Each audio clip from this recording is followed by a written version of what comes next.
Yeah, good, thanks. I was about to stand in front of that. Well, he can. Minister, to introduce you. Back in the Donald Trump rally here. Hey, where are you going? I'm happy to everybody nod. No.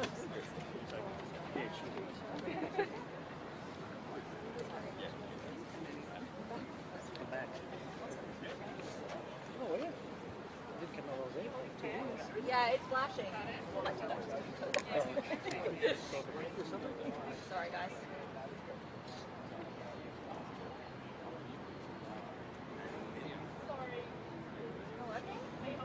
Yeah, yeah.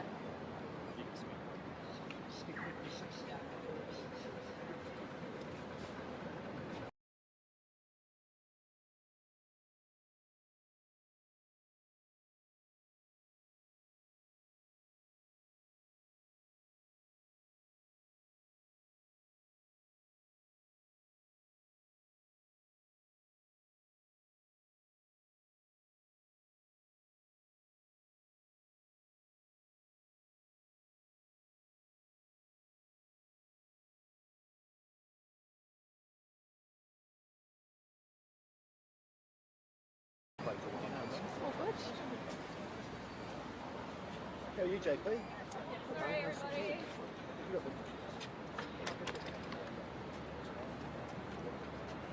Okay, we good to go? Yes? Nods? Excellent. So my name is Anna Hansen, Project Director for Safer Schoolies. Thanks very much for coming down this morning. We're on the eve of Schoolies for 2022. We're putting final plans in place today to open the wristband centre at 11 tomorrow morning. Today there are a range of spokespersons behind me who are representing emergency services.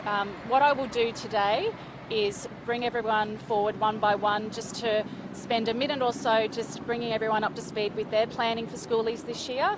And if we can just keep it to 1 or 2 questions per person, because there's so many people to get through, and then we'll take you behind the scenes. We'll take you on a tour of this stage, the Emergency Treatment Centre and a recharge zone. But first, to kick off proceedings today, I'd like to introduce the Minister for Youth Affairs, Meaghan Scanlon. Thank you. Thank you very much. Wonderful to be in Surfers Paradise this morning. Exams are over and graduations are all done, and around 20,000 young school leavers are going to be flocking here to Surfers Paradise for Schoolies. Schoolies, of course, is a rite of passage for so many young people. It started in the 80s, where a lot of young students would come down here and run into the beach in their school uniforms and then go to the Broadbeach Hotel. And a lot has changed in that time in the response of Schoolies, but we still have the mullet from the 80s back in trend. But of course, we've also got an amazing team of people who are here on the ground, making sure that those schoolies have a really safe environment. We've got 9 government agencies, 7 community partners, and over 1,000 volunteers with boots on the ground to make sure that those young people have a really safe experience here. I want to acknowledge all of those people, in particular those volunteers who give up their time to make sure that young people have the very best celebration. Young people over the last couple of years have had a pretty rough schooling experience. They've had to deal with a global pandemic, lots of international issues that are putting pressure on our system, and they've come out through it with resilience and strength, and I think they really deserve a celebration. So to all of those young school leavers, have a wonderful experience here in Surfers Paradise. It's a great economic win for our city. I think it injects something like $30 million for the local economy pre-COVID, and we're of course expecting similar numbers this year. So, you know, my message would be safe, watch your mates, and make sure that you're being patient and respectful to everyone who's in Surfers Paradise during the week, and have a great time. The community has a bit of a love-hate relationship with Schoolies. Yeah. Now that so many of them are 18, do you see a time when this sort of response is no longer required? Yeah, look, the Safer Schoolies response was designed because there were people under the age of 18, so we'll of course continue to look at that going forward. I acknowledge residents' patience. You know, I do acknowledge there's lots of young people coming to this city, and it does change the environment for people who live here, but I think overwhelmingly people understand that young people want to be able to celebrate, and you know, what I've been really heartened to see is actually people who live in this area volunteer their time to be a part of this process. 18-year-olds who went to a music festival or whatnot, they would just be in the hands of the paramedics and whoever who was at that precinct. Yeah. Do you see a time when a lot of 18-year-olds here no longer require the elaborate setup that Yeah, look, we'll take that year on year based on the numbers that are coming through. I think we've got a large congregation of young people coming to this area. We want to make sure that we provide that safe response. We also want to make sure that we're taking pressure off some of our other existing services. We were just talking before around the fact that, the Health and Wellbeing Hub takes some pressure off Gold Coast and Robina hospitals because you're able to do some of that work on the ground here. So we'll continue to look at all of that evidence and we'll continue to work with our partners around what's the most logical response based on the sort of cohorts that we're seeing.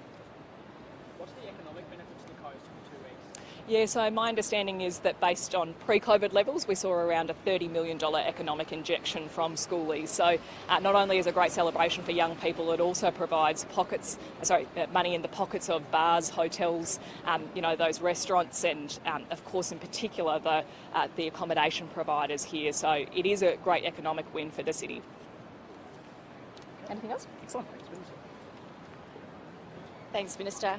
Now I'd like to introduce Dr. Jeff Hooper. Dr. Jeff Hooper is a Gold Coast Health Emergency Doctor, and later we will take you through the Emergency Treatment Centre. Good morning, everyone. My name's Jeff Hooper. I'm an emergency specialist at Gold Coast University Hospital. So I'll be looking after the Emergency Treatment Centre. Every night we've got 2 doctors, 4 fantastic nurses. We've got a psychiatrist and psychologist to support the team as well too, and a social worker. We also work in conjunction with the Queensland Ambulance Service, who do a fantastic job every year in the Emergency Treatment Centre. We usually see about 80 to 100 school leavers per night, and it's really good to see them down here in Surfers Paradise because we can do it without having to have them into the hospital system and in the emergency department, which is already at high levels of capacity. So the sort of injuries that we look after, we tend to look after minor injuries that we can see and sort down in the Emergency Treatment Centre. We see obviously a lot of drug and alcohol intoxication, and increasingly we see the effects of mental health. I think it's a long week and we find that the school leavers are tired and they can get a bit emotional by the end of the week. So we are here to support them.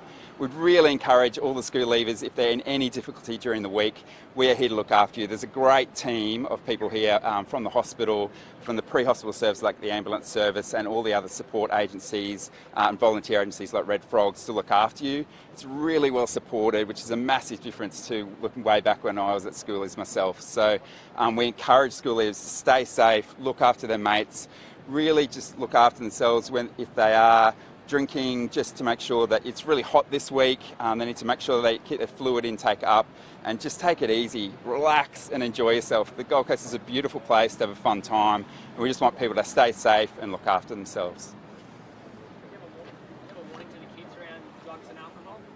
I guess there's no safe level of drug use and there's no safe drug that we have. So I guess that we would encourage people not to take illicit drugs because they're not made by sort of a pharmaceutical company or anything like that. So we are pragmatic and we're realistic that these are young people are emerging adults and that a lot of them are probably already taking drugs and alcohol. That's what we see in the emergency department day in, day out. So we are happy if people are sort of intoxicated, their friends, we're worried about their friends or their friends that feel are unsafe, we'd much rather than bring them to us so we can look after them. We're non-judgmental and we'll just look after them and care for them. So if they're safe and worried, come to us. If they're feeling the effects of drugs, particularly might be worried about the legal aspect. Yeah, so I guess that's a policing issue. So we certainly don't worry. We treat everyone on their merits as they are when they come to the emergency department. So we have enough things to do and to worry about without looking after the legal side, and it's a police matter, yeah. So basically, don't worry about that. Absolutely, yeah, absolutely. We've got no problem. So we will fix you and treat you and sort you out, for sure. Thank you. Cool. Any other questions? Thanks very much. Chief Superintendent Craig Hagelman. Hello, everybody.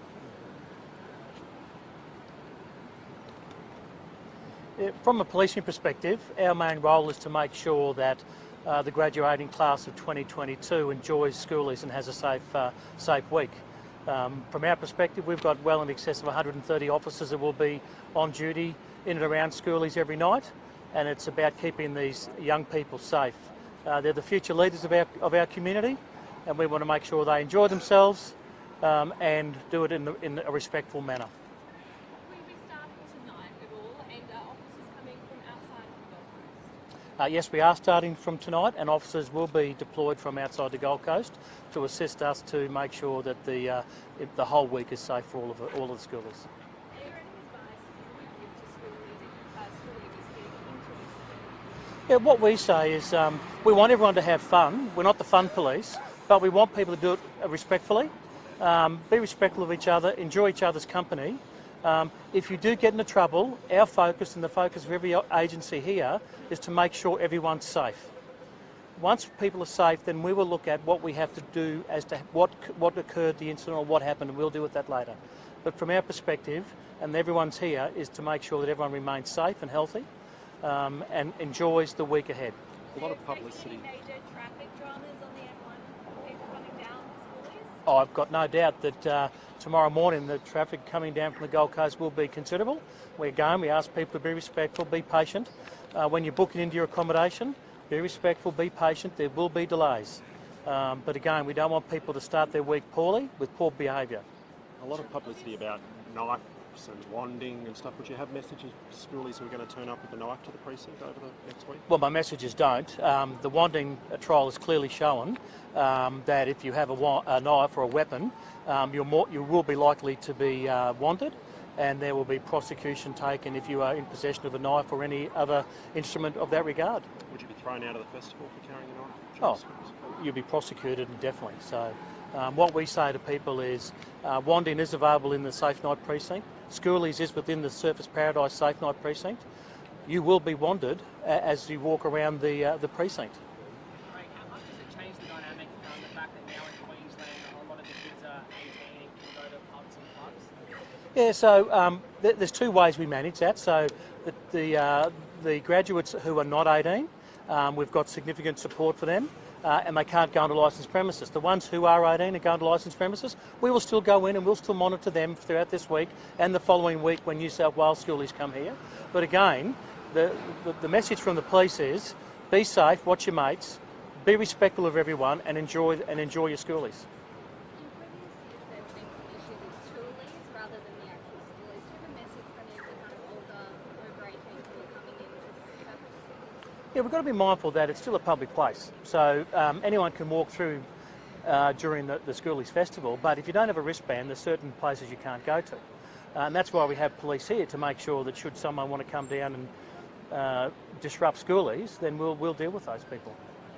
Are there concerns for kids coming to hotels or staying in high rises? Are there concerns about balcony safety? We know in the past there's been falls and accidents in that aspect. Are there ways police are addressing those? Yeah, part of the way we do it, and with all of our partner agencies, is we talk to operators of accommodation. We talk to people. We've gone out and spoken to schoolies at school before they've come down here. We've explained to them about some of the law and about the ways to be safe and look after your mates.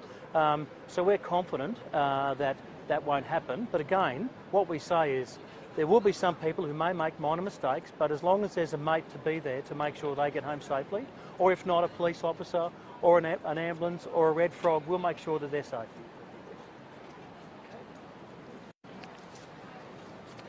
Now I'd like to introduce Justin Payne from QS.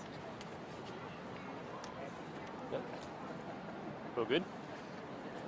Yeah, good morning. I'm Justin Payne. I'm the Senior Operations Supervisor with the Queensland Ambulance Service.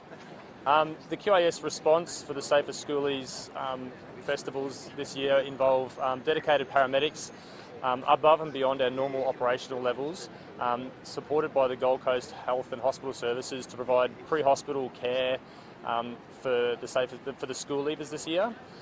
The model that we've adopted is designed to reduce transportations to hospital. We're able to treat and care for the young people within the Surfers Paradise precinct in and near where they're partying so that they can get back to their friends and stay safe for the response. How many extra paramedics will they need? How many people at any one time will be in that triage centre? Yeah, so we've dedicated 14 paramedics and a range of supervisors, as well as some dispatchers from our communication centre to the event above and beyond our normal resourcing. we can see up to about 100 people a night, but over the past couple of years we've been seeing numbers around the 75 to 100 mark, and obviously last year our total numbers through the ETC was 400, which is one of the best years on records. Will paramedics be roaming or will there be hubs? Yeah, so we have a mixed model response for the School Leavers program this year. We have roving paramedics that are able to respond on foot in and around all the road enclosures. The bicycle response team will be available to assist up until about 11 o'clock nightly during the response time. We also have the treatment centre where we're co-located with the staff from Gold Coast hospitals. And we do have transport units available to respond to school leavers that may be experiencing some difficulties a little bit further away from this hub. Are there particular concerns, either injuries or drugs or alcohol? Are there particular things that ambulance is aware of and is equipped and ready to deal with? So again, combined with the staff and doctors and nurses from the Gold Coast hospitals, we're able to treat a wide range of injuries that could occur. Typically with people who are partying and consuming drugs and alcohol, we tend to find traumatic injuries do occur, trips and falls and cuts and bruises and abrasions. We're able to treat almost all of those types of injuries unless they're significant here within the precinct. Again, and that helps us avoid transportations to hospital. It reduces transportation times and actually helps the greater community of the Gold Coast by dedicating our responses to this area. We obviously have a lot of ocean around us. Have you got a message for kids thinking they should go in the ocean after this young? The ocean after dark is probably never a great idea. We do have support services that will be keeping their eye on the ocean during the evening. Alcohol and swimming definitely don't mix, so let's avoid that as well. And let's just stay and party and enjoy the beaches during the day. Anecdotally, it seems like drug use among young people is on the rise. Have you seen that trend over the years? People presenting with affected by drugs as opposed to just drinking? The youth of the Gold Coast are a representation of the broader community, and I do feel that there is drug consumption within the cohort that we will be seeing. I don't think it's significantly worse than what we see in other young adults, but we do see that it does occur. It does occur here at Schoolies. They can get themselves in trouble, but again, the response that we have is to support those people, make sure they're healthy, maybe provide some education, and then get them back safely to their family and friends. Thank you. Thank you. Next we have Chris George, who is the Red Frog State Director. G'day, Chris George, the Queensland State Director for Red Frogs Australia. So the Red Frogs are here. We've got 600 volunteers ready to go. We're going to be providing a 24-hour response down here on the Gold Coast. We're going to be cooking up to 100,000 pancakes. We've got 24 tonne of Allen's Red Frog lollies to give out. We'll be doing 3,000-4,000 walk homes during Schoolies week. The Schoolies that are coming down pre-COVID levels, it's going to be a big year. And we're all excited, but probably our safe tips for Schoolies is just make sure that you're being safe and you're watching your mates. The Red Frogs are going to be in the hotel rooms 24 hours a day, providing all of our services, but we just encourage Schoolies, never leave a mate behind, making sure you're drinking plenty of water, eating plenty of food. Schoolies is a long week. It's a bit of a marathon, not a sprint, but if you ever do find yourself in a situation that you do need support, obviously we've got the emergency services, but we'll also have the Red Frogs that you can contact us on our hotline 24 hours a day, but then also on our Red Frog app that the Schoolies can reach us on as well. Thanks, Chris. All good. So next we've got Inspector Kerry Cumner from QFES. Thank you. Hello everyone, my name is Kerry Cumner from Queensland Fire and Rescue Service. For Schoolies, we'll have a commitment with a senior officer in the Joint Emergency Service Coordination Centre. Plus we'll also have several appliances staged off-site for this commitment. So one of our biggest concerns is just overcrowding in lifts, possibly balconies, and also access for our vehicles if required during this event of the night. Any questions? No. Oh, thank you. So next we have Paul Hayes from the Queensland Office of Fair Trading. Thanks. Good morning everybody, my name's Paul Hayes. I'm a Principal Investigator at the Office of Fair Trading on the Gold Coast. Our advice to Schoolies as they arrive at their accommodation houses is to obviously obtain a copy of the house rules, very important. The house rules will have the do's and don'ts in relation to their behaviours and what's expected and what's not expected while they're here. We would also ask that they, as soon as they arrive, that they check their rooms to ensure the conditions and see if anything is missing or damaged, and if it is, to take photographs obviously and report it immediately to the accommodation manager. This will prevent disputes at a later stage when they leave after their stay. We also encourage the accommodation managers to keep an incident register and also any receipts that he may in relation to expenditure for any damaged property while the school leavers are on the premises. We will also be doing, we have a team of 8 inspectors who will be doing compliance activities on accommodation houses over the duration starting from tomorrow, and we will be also checking on security providers that are employed in these accommodation premises in relation to that they are appropriately licensed and complying with everything that they need to comply with. Thank you. What type of things specifically will you be looking out for on your compliance patrol? Essentially, we'll be concentrating on the security providers, in particular to make sure they are licensed, appropriately licensed, and also we will check in with accommodation managers and just to make sure that everything's going well with them, and that they are appropriately licensed. We've already had an education program leading into Schoolies, which started off around about the time of the Gold Coast 600 motor race.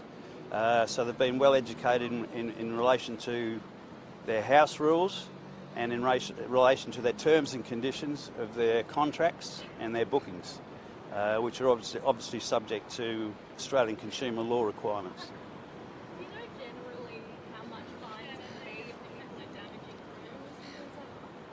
rooms? Sorry, was that fines?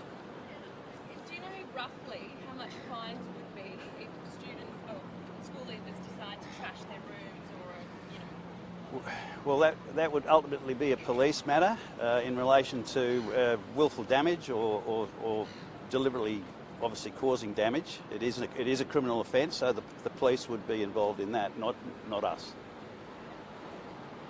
With the security concerns, does that also, and the compliance checks, does that also cross over to safety? So again, balcony safety and ensuring that school leavers aren't putting themselves at risk, or what safety measures are in place?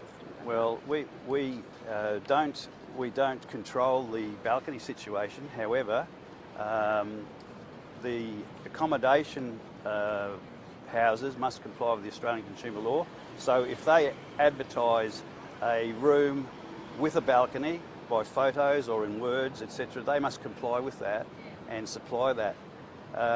In relation to the locking of the balcony, that's purely a situation whereby the schoolies could ask for the balcony to be locked with a key, and the key is kept at reception. So that way they would be safe behind that area. But the accommodation provider must be very, very careful that they don't breach the Australian consumer law in relation to misrepresentations in relation to the advertising of the rooms and what they actually supply. Do you imagine that schoolies will go to reception if they need to get a key to lock the balcony? Probably not. All right. Thanks, Paul. Thank you. Thank you. And finally, Tony Forden, Queensland Office of Liquor and Gaming Regulation. Good morning, Tony Forden's my name. I'm from the Office of Liquor and Gaming Regulation. I'm the Liquor Compliance Manager. During the next couple of weeks, we're going to have compliance officers down here saturating the Gold Coast area, particularly Surfers Paradise, but we'll also be in other regional parts of the area such as Coolangatta, Burleigh Heads, Palm Beach, etc. We'll be going to licensed premises, looking out for minors on licensed premises, ensuring they're not being served liquor when they're under 18. We'll have a focus also on bottle shops to ensure that minors aren't being served liquor. We'll be checking that minors haven't got fake IDs. We'll do some of that in collaboration with Queensland Police. Those minors those schoolies that look like they might be under 18, we'll ask to check their ID, and if we believe it may be fake, then we'll take appropriate action there. We'll work closely with security guards within the licensed premises as well. They're very good at detecting fake IDs and checking those people that they believe may be under 18. We'll also have a focus on responsible service of alcohol to ensure that people aren't going stupid, that licensees are acting appropriately and they're following all of their policies and procedures to ensure that during this period our school leavers have a safe time. And that overarching message that all the agencies give to these young people as they leave school is to be safe and watch your mates. Do you expect that this is the biggest issue that you guys would have faced during Schoolies, because so many of them are now 18 and there's going to be that kind of mishmash of under 18s and over 18s all trying to get into clubs together? Is it like the perfect storm that you guys might not have faced during Schoolies before? It's been business as usual for years. We've got 40% of the school leaver cohort is 18, the rest are under 18. There's always pressure on their mates to have a fake ID and try and come out and go and partying with them. Our message is, if you're under 18, stay in your room, but don't come out to go to the hub. That's what it's here for. It's for, like under 18s, so they can go and enjoy themselves, let their hair down. They've had 3 years of a tough time with COVID, work their guts off to get through this, and now it's time to go and have some fun, but just do it responsibly. How many more officers, how many do you usually have, and how many do you have at Schoolies patrolling? We'll bring additional troops down from Brisbane. We'll normally have 3 teams working every night during the school period. We're working in Surfers Paradise, and as I said, we'll have people in some sort of outlying areas like Coolangatta and Palm Beach and Burleigh Heads. Same thing, just checking licensed premises to ensure that minors aren't going in there and that licensees are serving their liquor responsibly. Is your focus solely on alcohol, or do you have any considerations for drug use and controlling that, I suppose? We don't control drug use per se, but it is an offence for a licensee to serve liquor to a person who's unduly intoxicated, and that includes a person that's affected by drugs. It doesn't have to be alcohol, but in relation to drug supply, drug use, drug trafficking, that's a Queensland Police matter, obviously. Thanks, Tony. Thank you. Okay, so that concludes our press conference this morning. If you do want a one-on-one, if you could just see myself, Tamara or Wayne, and we'll facilitate that. We will now take you on a tour.